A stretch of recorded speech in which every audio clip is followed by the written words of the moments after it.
Friends, welcome back to law school.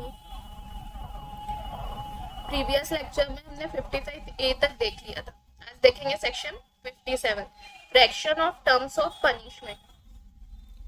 जब हमें किसी भी इम्प्रिजनमेंट फॉर लाइफ की काउंटिंग करनी है, जब उसे फ्रैक्शंस में बताना है कि वह कितने साल तक की होगी, तो उसे कितने साल तक माना जाएगा इम्प्रिजनमेंट फॉर 20 ईयर। उसकी काउंटिंग करके अगर बतानी पड़ेगी तो क्या माना जाएगा 20 ईयर। जैसे कभी पूछा गया कि इम्प्रिजनमेंट फॉर लाइफ का काउंटिंग करके बताओ कि वो कितने साल तक होगी, कितने साल के इक्विवेलेंट तक होगी, कितने साल तक मानी जाएगी कि उसके बराबर मानी जाएगी, तो उसकी काउंटिंग कैसे करेंगे, उसे कितना माना जाएगा 20 ईयर तक माना जाएगा। सेक्शन 57 यही कहता है कि उसका इक्विवेलेंट क्या है। In calculating fraction of term of punishment imprisonment for life shall be reckon as equivalent to imprisonment for 20 year. ये 20 ईयर वाला टर्म आपको याद रखना पड़ेगा, ठीक है। सेक्शन 57 में सिर्फ इतना सा ही कहा है।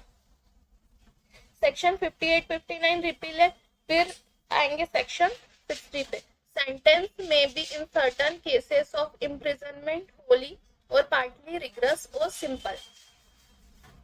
सेंटेंस कैसी होगी, या तो पार्टली रिग्रेस हो सकती है या सिंपल हो सकती है, या पूरी तरीके से सिंपल हो सकती है या पूरी तरीके से रिग्रेस हो सकती है। रिग्रेस मतलब कि ऐसी जिसमें के साथ इम्प्रिजनमेंट के साथ साथ आपको कुछ काम भी कराया जाए जेल में, उसे क्या हो जाएगा रिग्रेस इम्प्रिजनमेंट। कठोर जिसमें क्या होता है कि आपको कुछ लेबर भी करवाया जाता है, वहां पर कुछ आपको काम भी करना पड़ता है, सिर्फ आपको इम्प्रिजनमेंट ही नहीं रहेगी, वहां पर आपके पास कुछ ना कुछ काम भी रहेगा, वो क्या हो जाएगी रिग्रेस हो जाएगी।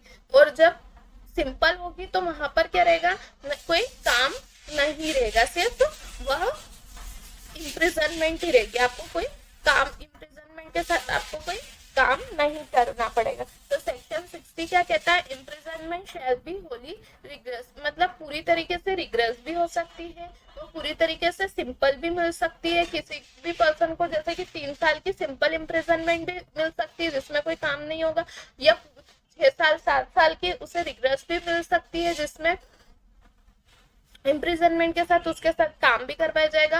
और कई बार ऐसी भी हो सकती है जैसे कि 3 साल की रिग्रेस मिल जाएगी और नेक्स्ट 3 ईयर की उसको सिंपल मिल जाएगी, कई बार ऐसी भी इम्प्रिजनमेंट हो सकती है, ये सेक्शन 60 कहता है, ठीक है। सेक्शन 63, 61, 62 फिर रिपील है। Section 63 amount of fine. Amount of fine क्या होगा, तो अमाउंट ऑफ फाइन क्या होता है अनलिमिटेड, कुछ भी हो सकता है, मतलब कुछ टर्म डिसाइड नहीं किया है कि 5,000 तक फाइन दिया गया है या 6,000 तक। जहां उन्होंने लिखा है कि ये वाला फाइन इतने से इतने हजार होगा वहां तो ठीक है, लेकिन जहां कोई टर्म डिसाइड नहीं हुआ है वहां पर अमाउंट ऑफ फाइन क्या होगा अनलिमिटेड होगा, बट वह एक्सेसिव नहीं हो सकता है, मतलब अनफेयर नहीं होगा कि आपने वहां लिखा नहीं है तो 1 करोड़ का फाइन ले लेगा या 2 करोड़ का, नहीं, एक्सेसिव नहीं होना चाहिए वो फाइन, अनलिमिटेड जरूर होगा। सेक्शन 63 यही कहता है कि फाइन अनलिमिटेड जरूर हो सकता है लेकिन उस फाइन को एक्सेसिव नहीं होना चाहिए।